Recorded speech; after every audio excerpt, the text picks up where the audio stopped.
Assalamualaikum warahmatullahi wabarakatuh. Perkenalkan, nama saya Kusnantoro, mahasiswa Teknik Informatika kelas IF17E di Universitas Buana Perjuangan Karawang. Pada kesempatan kali ini, saya akan mempresentasikan mengenai sistem basis data terdistribusi dalam mata kuliah sistem terdistribusi yang diampu oleh dosen pengampunya Bapak Sultan Faisal MKom. Basis data terdistribusi terdistribusi adalah kumpulan data logik yang saling berhubungan secara fisik terdistribusi dalam jaringan komputer yang tidak tergantung dari program aplikasi sekarang maupun masa yang akan datang. File merupakan kumpulan data yang dirancang untuk suatu aplikasi atau sekumpulan aplikasi yang dekat hubungannya. Database yang disimpan pada beberapa komputer didistribusi dalam sebuah sistem terdistribusi melalui media komunikasi seperti high-speed buses atau telepon line. Pada basis data terdistribusi, data disimpan pada beberapa tempat. Setiap tempat diatur dengan suatu DBMS atau Database Management System yang dapat berjalan secara independen, di mana setiap set adalah merupakan basis data sendiri atau masing-masing set merupakan betul-betul suatu basis data yang memiliki DBMS. DBMS sendiri memiliki beberapa karakteristik, yaitu yang pertama, kumpulan dari data logik yang digunakan bersama-sama. Kedua, data dibagi menjadi beberapa fragmen. Yang ketiga, fragmen mungkin mempunyai copy atau sebuah replika. Yang keempat, fragmen atau replikanya dialokasikan pada yang digunakan. Kelima, setiap set berhubungan dengan jaringan komunikasi. Yang keenam, data pada masing-masing set di bawah pengawasan DBMS. Yang ketujuh, ada DBMS itu pada masing-masing set dapat mengatasi aplikasi lokal secara otonomi. Dan yang terakhir, masing-masing DBMS berpartisipasi paling tidak satu global aplikasi. Berikut adalah suatu rangkaian manajemen sistem database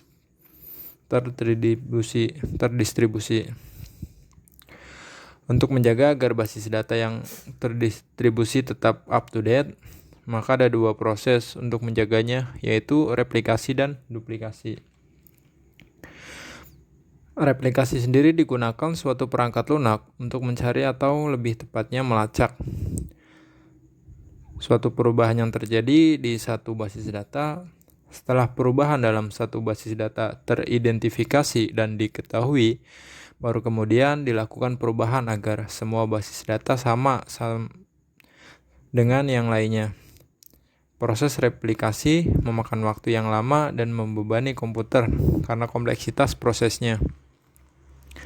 Kedua, ada duplikasi. Dalam proses ini, satu basis data dijadikan master, kemudian diperbanyak menjadi sejumlah duplikat. Selama proses duplikasi berlangsung, perubahan hanya boleh dilakukan pada basis data master agar data lokal tidak tertimpa sehingga tidak sekompleks replikasi. Terdapat dua type basis data terdistribusi. Homogen berarti database terdistribusi di mana data didistribusikan pada beberapa komputer dengan menggunakan DBMS yang sama. Di sini DBMS digunakan dalam database terdistribusi untuk mengkoordinasikan data pada beberapa node. Yang kedua, ada heterogen, sistem di mana setiap tempat yang berbeda menjalankan DBMS yang berbeda, baik relasional DBMS ataupun non-relasional. Struktur basis data terdistribusi, yang pertama ada fully connected network. Dia memiliki keuntungan jika salah satu simpul rusak, yang lainnya akan tetap stabil. Kerugiannya untuk kontrol manajemennya tidak terjamin. Berikut gambar dari fully connection network. Terus yang kedua ada partial connected network. Keuntungan yang dimiliki ya dia reusability rendah. Jika salah satu simpul rusak, maka yang lainnya juga rusak. Kerugiannya kontrol manajemen tidak terjamin. Berikut gambarnya. Terus ada Tree Connected Network.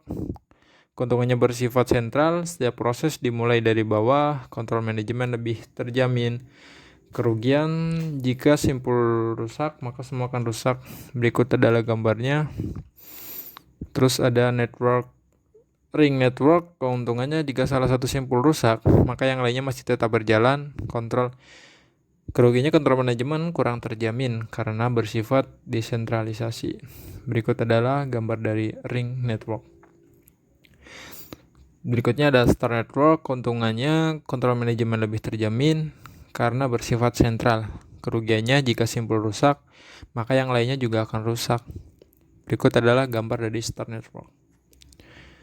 Kelebihan yang disediakan oleh sistem basis data terdistribusi, yang pertama manajemen data yang transparan, mengacu pada struktur organisasi, kemudian meningkatkan menjadi saham dan otonomi lokal, meningkatkan ketersediaan data, meningkatkan kehandalan, bekerja untuk meningkatkan kinerja.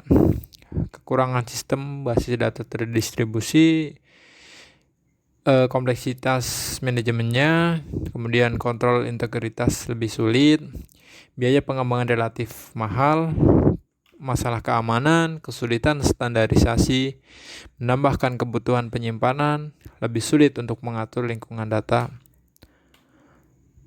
Terima kasih, sekian presentasi dari saya, kurang lebihnya mohon maaf. Assalamualaikum warahmatullahi wabarakatuh.